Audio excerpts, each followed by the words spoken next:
When installing or replacing an electrical service, it's important to understand the National Electrical Code requirements for disconnects.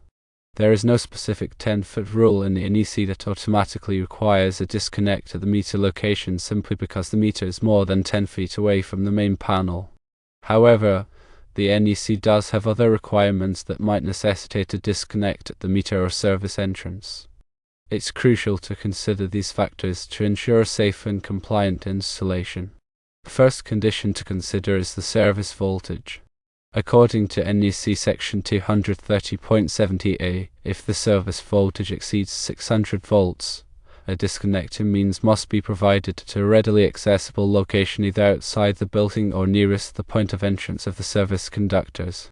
This requirement aims to provide a way to quickly de-energize the entire service in case of an emergency and is not dependent on the distance between the meter and the main panel.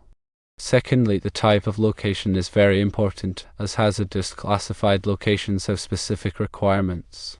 NEC section 501.NB stipulates that for services installed in hazardous locations, a disconnecting means is required at the point of entrance to the hazardous location. This rule is designed to minimize the risk of ignition in potentially explosive atmospheres. Thirdly, consider mobile homes and recreational vehicles.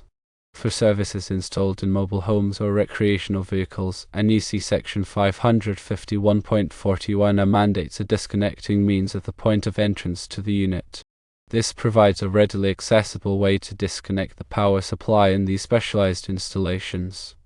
It's important to note that these are just a few examples of situations where a disconnect might be required at or near the meter location, irrespective of the 10-foot distance. The NEC provides detailed guidelines for various service types and installation conditions, and consulting the specific sections relevant to your situation is essential. Beyond the NEC, local codes and regulations can impose additional requirements. Some jurisdictions may have local amendments or ordinances that require a disconnect at the meter location, regardless of the distance from the main panel or other factors outlined in the NEC. These local rules are often put in place to address specific safety concerns or utility company practices within the area. Due to the variability of local requirements, it is always recommended to consult with the local authority having jurisdiction, or OJ, before beginning any electrical installation work. The AHA is the local governing body responsible for enforcing electrical codes, and they can provide clarification on any local rules or interpretations that may apply to your project. Failure to comply with local codes can result in fines, delays, or even the rejection of your installation. To summarize, while the NEC does not contain a general 10-foot rule requiring a disconnect at the meter, various factors such as service voltage, location type, and local codes can necessitate such a disconnect. Consulting the NEC in your local AHA is crucial for ensuring a safe and compliant electrical installation. Let's delve a bit deeper into each of these points to provide a more comprehensive understanding. Considering services over 600 volts according to NEC 230.70a, the requirement for disconnecting means at a readily accessible location outside or nearest the point of entry is primarily for safety. High voltage services pose a significant risk of electrical shock and fire, and having a readily accessible disconnect allows emergency responders or qualified personnel to quickly de-energize the service in case of an accident or equipment failure. The disconnecting means must be suitable for the voltage and current involved, and it must be clearly labeled to indicate its purpose. The location of the disconnect should be chosen to minimize the risk of accidental operation while providing easy access in an emergency. Now let's consider services installed in hazardous locations as per NEC 501.10b. Hazardous locations are areas where flammable gases, vapors, or dust are present, creating a risk of explosion or fire. Electrical equipment installed in these locations must be specially designed and approved for use in such environments to prevent ignition of the hazardous materials. The disconnecting means at the point of entrance to the hazardous location provides a way to quickly de-energize the entire electrical system in the event of a leak or spill, reducing the risk of an explosion or fire. The disconnecting means must be rated for the specific hazardous environment, and it must be installed in accordance with the NEC requirements for hazardous locations. And now let's shift to mobile homes and recreational vehicles as per NEC 551.41a.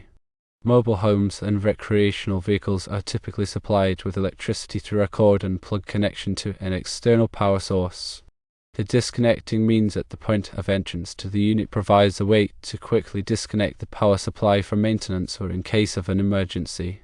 The disconnecting means must be readily accessible and clearly labeled.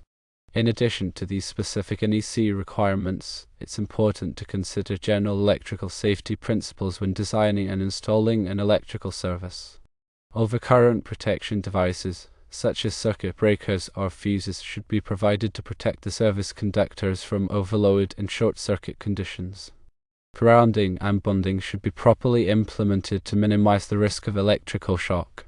All electrical work should be performed by qualified and licensed electricians in accordance with the NEC and local codes. Remember that the NEC is a comprehensive document, and it's essential to consult the specific sections that apply to your particular installation. The NEC is updated every 3 years, so it's important to use the latest edition to ensure compliance.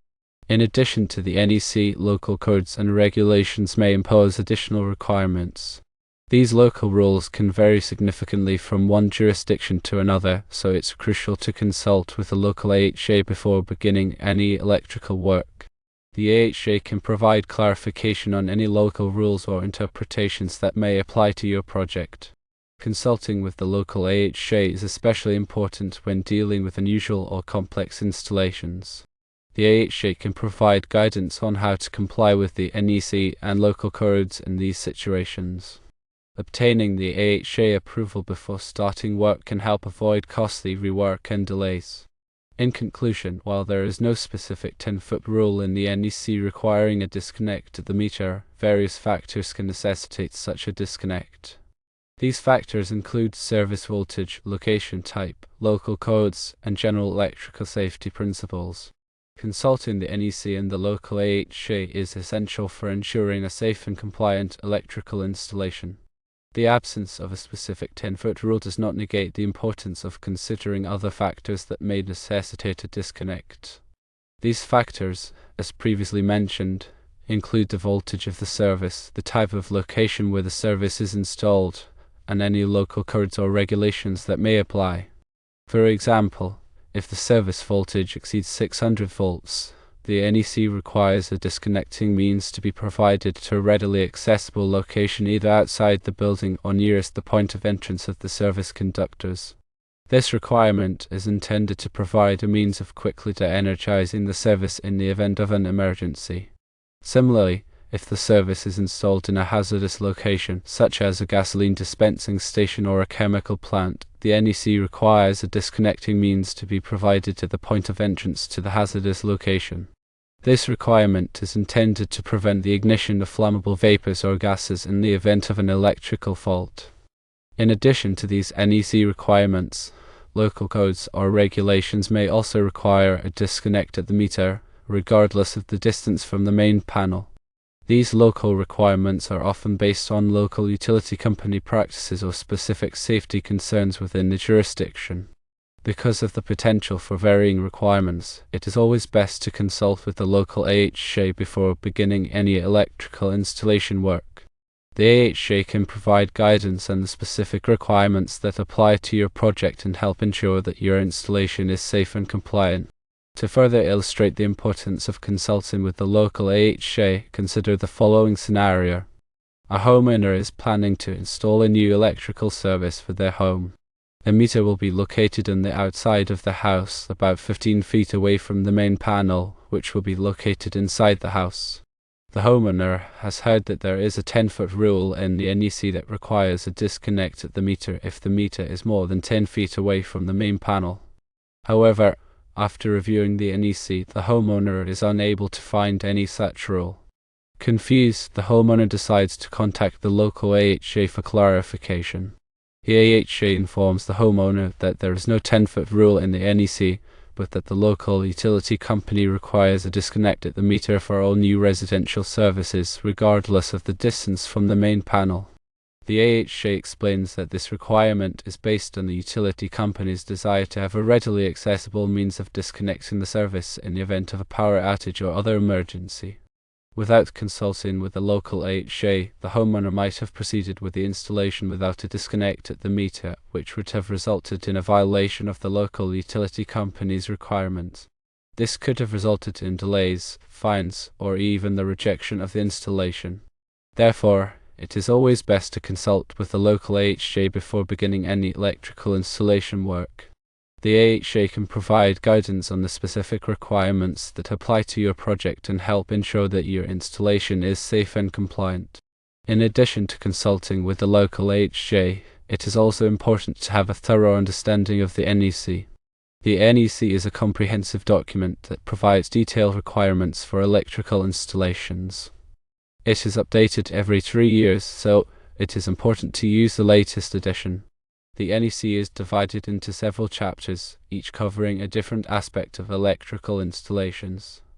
Chapter 2 covers wiring and protection. Chapter 3 covers wiring methods and materials. Chapter 4 covers equipment for general use. Chapter 5 covers special occupancies, and Chapter 6 covers special equipment.